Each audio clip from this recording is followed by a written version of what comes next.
ఆమె వివరాలను సేకరించిన తర్వాత మరియు సీసీ కెమెరాలన్నీ చెక్ చేస్తే ఈ హత్యకు కారణము చేగుంట మండలానికి చెందిన ఈ పెంటయ్య, వెల్దుర్తి మండలానికి చెందిన పెంటయ్య ఈ హత్య చేసినట్టుగా మనకు నిర్ధారణ అయింది. గత నెల రోజులుగా ఈ కల్పనతో పరిచయం ఏర్పడి తరచూ కలుస్తున్నారు.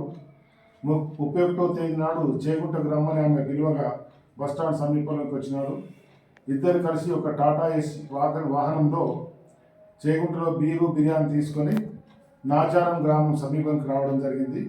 అక్కడ బిర్యానీ తాగి తిన్న తర్వాత ఆమె ఒక 10,000 రూపాయలు నాకు ఇవ్వాలి, లేకుంటే నిన్న కేసు పెడతానని అతను డిమాండ్ చేయడంతో అతను ఆ వెహికల్లో ఉన్నటువంటి తాడును ఆ కల్పన మెడకు స్ట్రాంగ్యులేట్ చేసి హత్య చేయడం జరిగింది.